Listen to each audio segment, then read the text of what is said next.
আমি আসলে ওনার একটাই মিনতি, সেটা হলো উনি মাননীয় প্রধানমন্ত্রীর কাছে আবেদন জানাচ্ছেন। আমি স্বাস্থ্যমন্ত্রীর দৃষ্টি আকর্ষণ করে বলবো যে স্যার আপনি একটু খেয়াল রাখবেন আপনার এই এই ছেলেটি নাম কি ছিল? সাজ্জাদ হোসেন বাবু। শাহাদাত হোসেন বাবু। এই শাহাদাত হোসেন বাবু একসময় আমাদের মতো ভালো ছিল, সুস্থ ছিল। এখন তিনি অ্যাক্সিডেন্ট করার পরে 7 মাস এই হসপিটালের বেডে কাতরাচ্ছেন। আর এই পরিবারের আকুতি মিনতি হলো এখন তারা নিঃস্ব। এখন প্রধানমন্ত্রীর কাছে তারা দৃষ্টি আকর্ষণ করে বলছেন যে যদি উনি এই সন্তানের জন্য, ওনার সন্তানের জন্য তিনি যদি কোনো সহযোগিতার হাত বাড়াতেন, হয়তো তারা উন্নত চিকিৎসার জন্য দেশে এবং দেশের বাইরে থেকে একটু ভালো চিকিৎসা তারা পেত এবং ছেলেটিকে বাঁচাতে পারত। এটা হলো সন্তানের বাবার আকুতি। সন্তানের মা, আপনি একটু আপনার সন্তানের জন্য আপনি তো এই দীর্ঘদিন পর্যন্ত আপনি হসপিটালে তার সেবা যত্ন করছেন, ঠিক আছে? আপনার কি বক্তব্য আছে বলেন। সবাই যদি সহযোগিতা করে আমার ছেলের জীবন আগের মতো শেখ হাসিনার কাছে আপনি কিছু বলার আছে? আমাদের মাননীয় প্রধানমন্ত্রীর কাছে কিছু বলার আছে? জোরে বলেন, জোরে।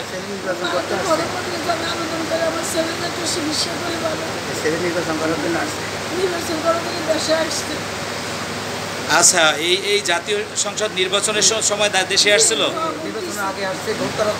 ভোট দিতে পারছিল উনি?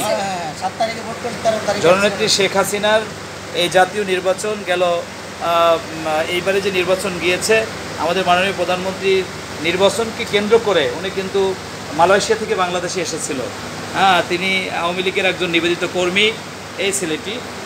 এখন ওনার মায়ের মিনতি হলো যে মাননীয় প্রধানমন্ত্রীর কাছে আবেদন, মানে ওনার সন্তানের যে সুচিকিৎসার জন্য যদি আর্থিকভাবে তাকে সহযোগিতা করা হয়, তারা একটু উন্নত চিকিৎসা পাবে।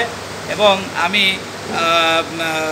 মাননীয় স্বাস্থ্যমন্ত্রী মহোদয়কে দৃষ্টি আকর্ষণ করে বলবো যে আপনি যদি আমাদেরকে এই সন্তানের বাবা মাকে যদি একটু সহযোগিতা করেন সন্তানের জন্য, সন্তানের চিকিৎসার জন্য, তাহলে ওনারা উপকৃত হবে।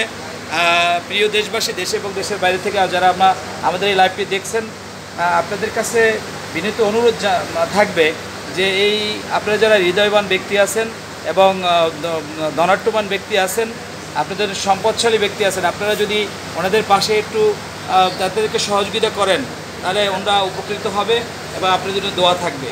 আপনি এবং দেশে এবং দেশের বাইরে যে বিত্তবান যারা আছেন তাদের উদ্দেশ্যে কিছু বলেন। দেশের বা দেশের বাইরের শিল্পপতি যারা, ওনারা আপনারা যদি আমাকে একটু সহযোগিতা করেন আমার ছেলের জন্য, আপনার কাছে ভালোভাবে আপনারা অনেক টাকা অনেক দিন খরচ করেন। আমি সর্বহারা এখন এর চিকিৎসা যদি উন্নত করতে পারি, চিকিৎসা যদি করতে পারি, করে যে এই বিদেশ থেকে আসছে নির্বাচন করার জন্য, অ্যাক্সিডেন্ট হয়েছে, এখন যদি আমি চিকিৎসাটা করতে পারি, আপনারা একটু আমার একটু সহযোগিতা করবেন বা আপনারা একটু ভালোভাবে দেখবেন। আপনার কি কোনো বিকাশ নাম্বার, নগদ নাম্বার আছে? হ্যাঁ, আছে। তাহলে আপনি দেশে এবং দেশের বাইরের যারা রেভিডেন্স যোদ্ধা আছে বিদেশে, তাদের উদ্দেশ্যে আপনি একটা নাম্বার, আপনি বিকাশ নাম্বার, যেটা আপনার রেজিস্ট্রেশন করা বিকাশ নাম্বার, সেই ধরনের একটা নাম্বার বলেন। যদি যে তারা আপনাকে সহযোগিতা করে, তাই সে নাম্বার দিলে আপনি পাবেন। আমার মোবাইল নাম্বার হলো 01712081698। এটা বিকাশ করা।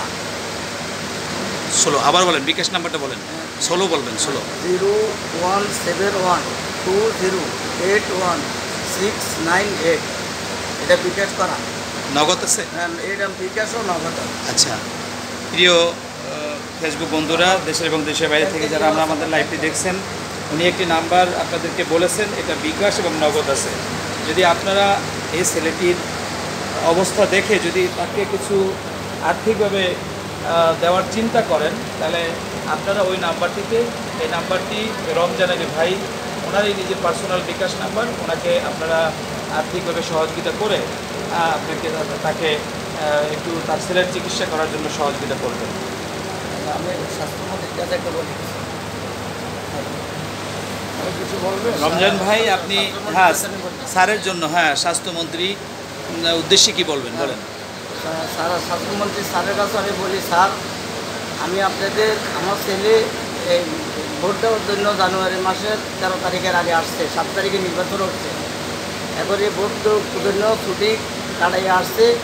আপনি যদি একটু আমার ছেলের জন্য একটু সহযোগিতা করেন, চিকিৎসাটা ভালো চিকিৎসা হওয়ার জন্য যেভাবে হোক এখানে ডাক্তারের সাথে বা পরিচালকের সাথে আপনি যদি একটু কথা বললে যদি আপনি একটু সহযোগিতা করেন আমার ছেলেটা, আপনার সহযোগিতায় ছেলেটা যেমন সুস্থ হইতে পারে।